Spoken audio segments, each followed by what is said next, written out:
जी अस्सलाम वालेकुम नाज़रीन, क्या हाल चाल है? ठीक ठाक है। उम्मीद करता हूँ सब बहन भाई ठीक होंगे। अल्हम्दुलिल्लाह मैं भी ठीक हूँ। आपकी खिदमत में दोबारा से आपका भट्टी भाई हाजिर है। तो आज हमारे साथ नमान साहब फिर पकड़े गए हैं और इनसे एक ही सांस में सुनते हैं सारी कहानी कि लीबिया से जब ये शिप के अंदर इंटर हुए, शिप में बैठे और शिप के अंदर इनको क्या क्या मुश्किलात आई और कितने दिन इन्होंने 15 दिन भूख से जो गुजारे वो किस तरह गुजारे और मौत को कितनी दफ़ा इन्होंने मतलब नज़दीक से देखा या 15 दिन ही मौत के मुंह में ये खेलते रहे और किस तरह ये बचकर उधर से मतलब डंकी लगाकर लीबिया से बल्कि पाकिस्तान से अपनी जान बचाकर मौत के साथ खेलकर इटली में के अंदर कैसे इंटर हुए। तो आज इनके साथ सारी कहानी डिटेल से इनसे पूछते हैं और कैसे इन्होंने वो मतलब जब ये इंटर हुए तो मतलब कैसे इन्होंने एंट्री की इटली के अंदर और कैसे इटली की पुलिस ने इनको रिसीव किया और इनके साथ क्या सलूक किया। तो चलें चलते हैं। अस्सलाम वालेकुम जी। वालेकुम सलाम। मान साहब क्या हाल है? ठीक ठाक है? उम्मीद करता हूँ आप ठीक होंगे। जी जी हम ठीक है। अच्छा मुझे ये बताएं कि पहले भी नाजरीन ने गिला किया है कि आपकी आवाज़ साफ नहीं आती, आप थोड़ा मतलब बहुत स्लो बोलते हो। आज आपने थोड़ा गरज के बरस के बोलना है ताकि आवाम को और देखने वाले हाजरीन नाजरीन को सबको पता चले कि आप क्या बात कर रहे हो।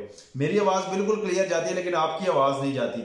तो आपने बताना है नाजरीन को कि जैसे लीबिया के रास्ते जब वो शिप के अंदर आप इंटर हुए और कैसे उन्होंने शिप के अंदर आप कितने कितने आदमियों को शिप में बिठाया और किस तरतीब से बिठाया और शिप कितना बड़ा था, वो ये सारा आप डिटेल से जरा बताइए।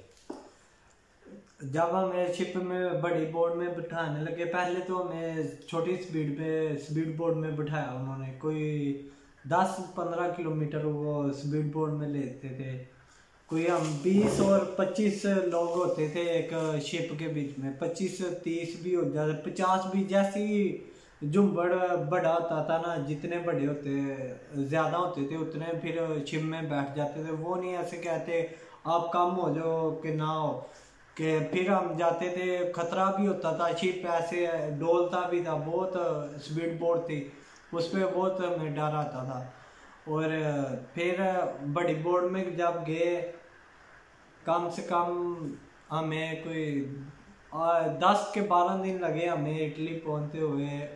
और शिप में ना पानी था ना खाने के लिए कुछ खाना था। और कुछ हम अपना राशन लेके आए थे, वो उसके साथ ही हमने गुजारा किया। और जो से शिप के बीच में बहुत हमारे साथ हादसे हुए हैं। कभी कोई बेहोश हो जाता था, कभी कोई ऐसे मामला होते रहे हैं कि एक एक टाइम में हमने 20-30 आदमी भी देखे हैं एक ही टाइम में बेहोश हो जाते थे। एक को होश दवानी, फिर दूसरा, तीसरा और चौथा।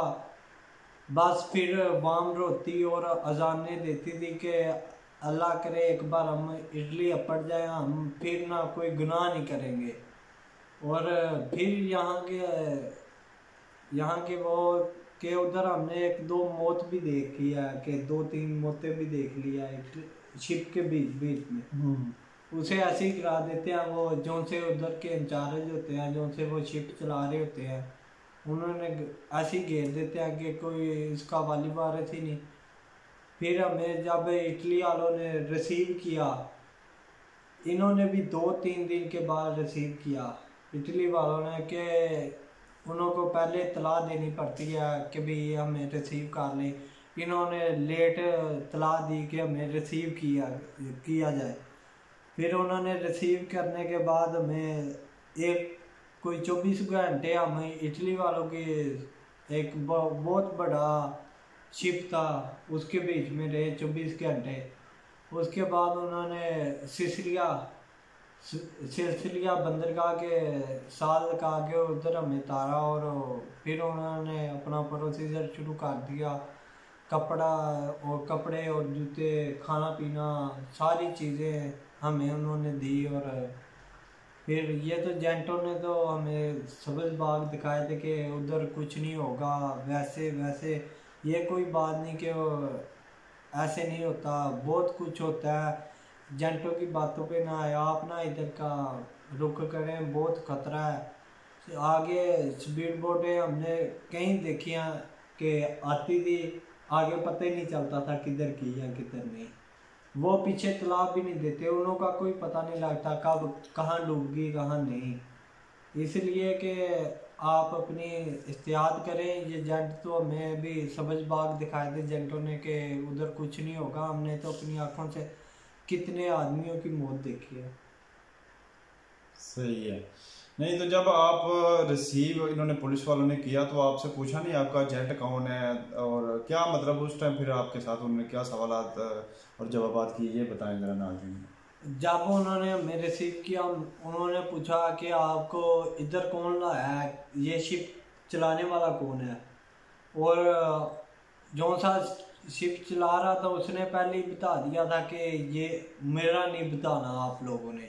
वो कोई 8 के 10 लोग थे, मिस्र के थे वो, जो से शिप चला रहे थे। उन्होंने 8-10 लोग थे। उन्होंने कहा कि हमारा नहीं बताना आपने कि हम शिप चला के लाए हैं। और फिर उनको हमने नहीं बताया, और उन्होंने कहा कि शिप के सारे अंदर से तलाशी ली और देखा कि कौन सा। उन को भी पता तो लग ही जाता है कि ये शिप चला के लाए हैं, पर उन्होंने नहीं मालूम ली। उन्होंने फिर एक स्पीड उन्हों की शिप होती है, उन्होंने वो साल दिखाई, उस पर कोई 40-50 बंदे बिठाते थे। एक बड़ी शिप उन्हों की दूर थोड़ी, हाँ। फिर उन्होंने उधर हमें सबको इकट्ठा कर दिया और फिर सिसिलिया में ले आए थे। इस तरह के मालूमात हुई। फिर सिसिलिया आके उन्होंने सवाल किए थे हमारे साथ कि आप किस तरह आए हैं किस तरह नहीं। ये मालूमात सिसिलिया में ली थी, उधर शिप के अंदर कोई बात नहीं उन्होंने की। क्या सवालात किए थे, क्या पूछा था आपसे? उन्होंने पूछा था आप एक पाकिस्तानी उधर भाई तर्जमान था, उसने पूछा कि क्या मालूमात। वो अटालिया में उन्हों को बताता था। हमने कहा गुर्बत के मारे या उधर के हालात नहीं ठीक है, उधर के हुक्मरानों की वजह से हम मुल्क छोड़ के आए हैं। और इसलिए उन्होंने फिर अटालिया ज़ुबान में उन्हों को कहता था कि भी ऐसे ऐसे ये आए हैं सब। फिर उन्होंने हमें पनाह के तौर पे रख लिया था इधर। कितने दिन वो कैसे फिर कहाँ लेकर गए? वो कैंप था या कोई जेल थी या कोई थाना था जहाँ पे आपको लेकर गए थे? जहाँ हमें लेके गए वो एक इन्हों की चौकी थी, उधर कैंप लगे हुए थे। कैबनों में एक कमरा था, उसमें 12 आदमी होते थे। और उन्होंने उधर जाके फिंगर लिए, हमारा नाम ड्रेस पाकिस्तानी सारा ड्रेस और नाम सारी मालूमात उन्होंने लिखी और फिंगर आंखों पे और हाइट सारा कुछ उन्होंने लिया कि भी आपका। फिर उन्होंने उससे बाद से उन्होंने कपड़ा और जूती है ये चीज़ें दे के फारिग कर दिया।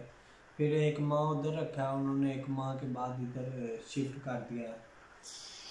तो ठीक है नाज़रीन, आपने देख लिया किस तरह बंदे मर भी जाते हैं शिप के अंदर, और बहुत से मतलब इतने इंतहाई ख़तरनाक वाक़यात होते हैं कि बंदा उस टाइम पक्का मुसलमान होता है और देखने वालों की रूहें कांप जाती हैं। तौबा पक्का सच्चा मुसलमान हो जाता है, इतना अल्लाह को याद करता है और सच्चे दिल से तौबा करता है जब इन हालात से गुजर रहा होता है। लेकिन जब वो यूरोप के अंदर इंटर हो जाता है तो फिर उसमें से तकरीबन 70% लोग जो है ना वही बेगैरतियाँ वही यकीयाँ करनी शुरू कर देते हैं जो नॉर्मल टीम में वो करने आए होते हैं। लेकिन जो समझदार अक्लमंद होते हैं लेकिन वो इन रास्तों के ऊपर नहीं जाते, मतलब 2 नंबरी शराब नशा जुआ ये इन चीज़ों को वो बिल्कुल इग्नोर कर देते हैं, वो अपना मिशन लेकर आगे चलते हैं। तो सही है नाज़रीन, अभी नुमान भाई के से पूछेंगे कि आप ये किन हालात के अंदर रह रहे हैं और इनके साथ इटालियन गवर्नमेंट क्या सलूक कर रही है और इनके डॉक्यूमेंट्स का भी क्या प्रोसीजर चल रहा, शुरू हो गया है या नहीं हुआ। तो इंशाल्लाह मिलेंगे नई और अच्छी वीडियो के साथ। चैनल को सब्सक्राइब कर लें ताकि आपको आने वाली मजीद इंफॉर्मेशन वीडियोस आप तक पहुंचती रहें। ओके, अल्लाह हाफिज़।